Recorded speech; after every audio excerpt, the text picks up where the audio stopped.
Initially Satara, Karjat आणि कोल्हापूर ते similar वाटत आहेत, पण नागपूरच्या डेटामध्ये थोडीशी गडबड वाटते.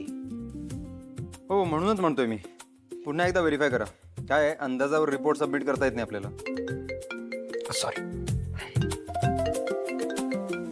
Excuse me. हॅलो.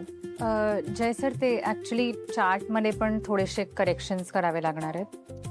हे बघ, आयडियली मॅन्युअली करेक्शन करण्याची गरज नाही पडली पाहिजे, पण आता जर गरज पडलीच आहे तर लवकर करा. यात कशाला वेळ वाया घालवताय? हो.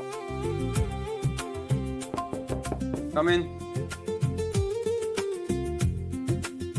सर, मी तुम्हाला एक मेल फॉरवर्ड केलाय. फायनल रिपोर्ट आहे रिसर्चचा. एकदा चेक करून मला सांगाल का? तुमचं अप्रुव्हल हवं होतं.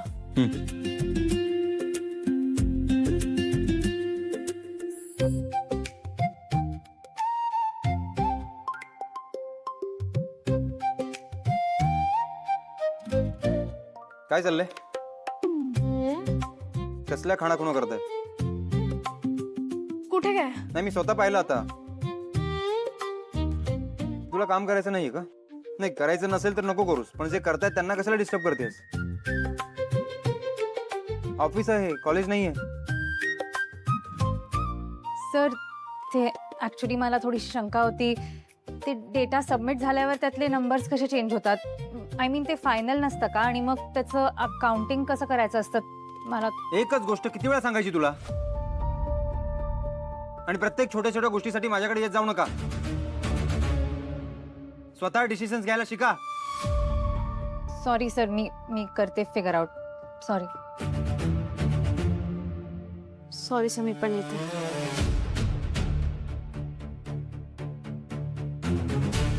तुझं ना काहीच होणार नाहीये. हं? सारखा असाच बोलत असतोस लोकांशी. तुला नीट बोलता येतच नाही का? तू असं सगळं बोलतोस ना, म्हणून तुझ्या आजूबाजूला कोणी फिरकत नाही. असं वागलंस तर कसं होणार तुझं लग्न? माझ्या लग्नाची तुला का काळजी? मी नाही करणार तर कोण करणार काळजी?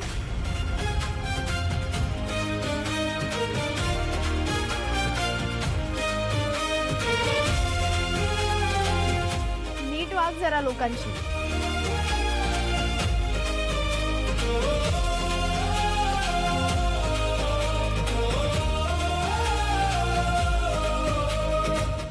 ऐक, माझ्याकडे एक आयडिया. तू पण आयडिया.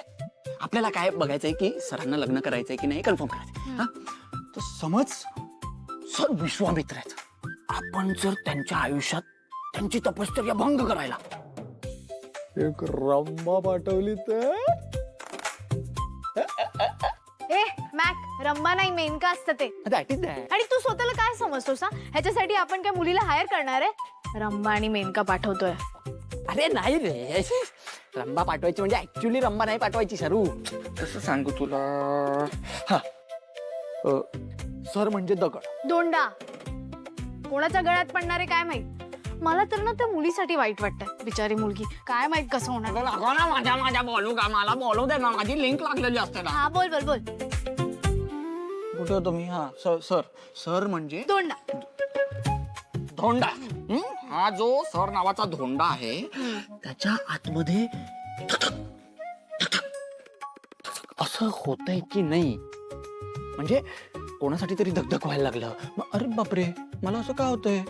मग सर तिचा विचार करतील ना. पण मग आपल्याला हे आधी कळलं पाहिजे की आधी त्या धोंड्यामध्ये ती धगधग धगधग धगधग निर्माण होऊ शकते काय. हा, कळलं? कळलं कळलं. नाही नाही, नीट सांग. तुझ्यात सांग ना धगधग. सांगतो, धगधग सांगतो. हे बघ, सर आहेत ना, सरांच्या आतमध्ये कोणासाठी तरी भावना निर्माण होऊ शकतात का? की मग सरांचं ऑलरेडी फिक्स आहे की बाबा नो लव आणि ह्याला जागा नो, ओनली वर्क म्हणजे लव, असंच आहे. हे आधी आपल्याला शोधून काढलं पाहिजे. आता कळलं? मग आपण काय करायचं, त्याच्यासाठी आयडिया करायची की आपण सरांना फोन करायचा वेगळ्या नंबरवरून. हा, आणि मुलगी म्हणून बोलायचं, वेगळी मुलगी. मग गोड गोड बोलायचं. काय मग, हॅलो, जेवलास का, झोपलास का? याच्यावर जर सरांनी नाही जेवलो बाय असा सक लोंड्यासारखा रिप्लाय केला, मग मजा नाही, मग मजा नाही. पण जर सर तिथे हो मी पण जेवलो, तू जेवलीस का असं बोलले तर कळलं सर यहाँ पे पिघल गए. पण फोन कोण करणार तुला? मुलीचा आवाज येतो काढता? मी ट्राय करतो. शिशी नको नको. मग आता तूच राहिली का? आपल्यात मुलगी तूच आहे ना. हा मीच मुलगी आहे. ए नाही नाहीयेस मुलगी. नाही नाही नाही नाही ते ना नको नको नको. तू वेड आहेस का? मी नाही, त्याला जर कळलं ना मी आहे तर मग आपली वाट लागेल. नको मॅक. मग मग मग काय बोलू म्हणू? सोनू हा सोनू नाही बोलला जानू. उगाच काहीतरी फालतू बोलू नकोस ना तू. मग काय बोलू? तू जे बोलशील ते बोलेन. बोल बोल बोल ना. काहीच बोलू नकोस. मला फोन करायचा नाही, मला मेसेज करायचा नाही, नाही तर लगेच लिगल ऍक्शन घेईन मी. हॅरेसमेंटची केस करेन मी तुझ्यावर, कळलं? हेलो ऐक ना. पुचू पुचू मेरी प्यारी पुचू पुचू. नॉनसेन्स. डोकं उठवलंय उगाच. शरू काय कोणाशी बोलतीयस? मी कोणाशी बोलत नव्हते. रील्स बघत होती. तू झोप ना झोप ना झोप. चल झोप लवकर.